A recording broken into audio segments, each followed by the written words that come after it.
Hey guys, so today is not going to be the most interesting video for all of you, but it is going to recap what I did over Thanksgiving break. It's going to be about Castings 4 and Castings 5. Casting 3 is not forgotten about, but it does deserve to go into the bin of shame, possibly even the crucible to remelt, because it just, I don't like it, okay? So we're going to forget about Casting 3. It doesn't exist. So Castings 4 and 5, however, have enough material on them to where I could machine them and use them for my engine. I have photos of them that I will show you. I'm going to use steel liners. And a lot of you might not be happy. You might be like, why don't you use cast iron? Why don't you use Nikasil? Well, cast iron wouldn't be here till the end of the month. Nikasil, the frigging castings aren't good enough to line them with Nikasil. And that's on me. However, I'm not going to use them. Steel. It's cheap and it will last for the purposes of testing. And if I got cast iron rings, might last a bit longer because then you'll have the lubricity of the cast iron against the steel, so the two aren't going to gall when they rub up against each other. So, the other bit of fancy knowledge to note about these, when I was machining, there's enough material left to machine them down to the height of the Wildcat cylinders.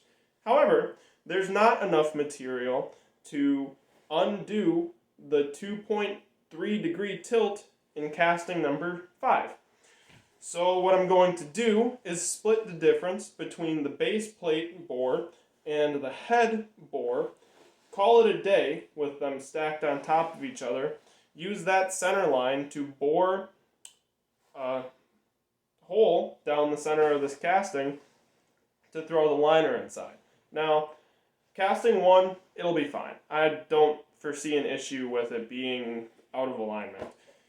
Casting 2, there's enough play laterally on the crankshaft to where it'll be fine, I'm sure. The play in the head, so to speak, I'm using 700 Wildcat heads so that the dome is a bit bigger. It's bigger by like 4 or 5 millimeters. So the play in the head is going to make up for the friggin' misalignment of cylinder 2. Some of you may be like, oh, but what about the squish band? Well, the cool thing is that these are flat top pistons. I don't know why, but they're flat. So it'll be fine, especially for testing.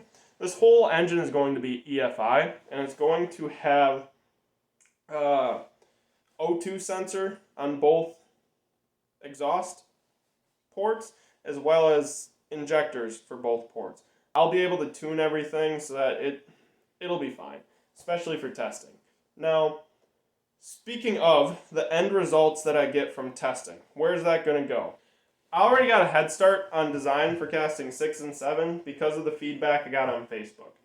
I'm going to make sure that there's a dry sump because that itself the dry sump is going to help quite a bit for reasons I don't feel like getting into. Now, the other useful note, someone was like, hey, how are you going to deal with all the crankcase pressure? And I initially thought, oh, it's a 2-cylinder. It won't have too much crankcase pressure because it'll push everything between each other. But they mentioned that the intake ports that go into this engine are supercharged, right? So if the blower's constantly blowing air, it's going to want to blow air down into the crankcase once the piston rings go above the ports. So the solution I had, I'm going to throw compression rings on the bottom of these pistons, and I might need to make a new set of pistons. Regardless, whatever else comes up during the testing phases of 5 and 6 will also be implemented on 6 and 7. Someone mentioned I should cool the exhaust port so that the intake won't get so hot. I should also have an air intercooler and an oil cooler and a filter. And there's a lot of stuff that I need to add to make this run. All of this is to say the steel liners, they're not going to be my biggest issue. So yeah, that's about it. And before I forget, before I let you guys go, thank you to the 15 people who subscribed to me in the last like month. I'm excited to try and keep you guys up to date about the project, and yeah, hope you enjoy it. Let me know your feedback though, not just the extra subscribers. Anyone out there that's like, hey, you forgot about cylinder 3. It needs to have 20% more compression to help with the boost. And it's like, oh, I never thought about that. Like, some of your guys' feedback, a lot of the people that see this video have probably had more experience with two strokes than I have been alive for. So, yeah, I'm going to go get to my day. Going to go clear a spot for a mill and a lathe that is coming by later on in the week. I hope you guys enjoy. There's bound to be something out there that you guys have for feedback that I might find interesting. There's no guarantee that what you say will be implemented, but regardless, I will read all that. Thank you guys, though, for watching. Peace out.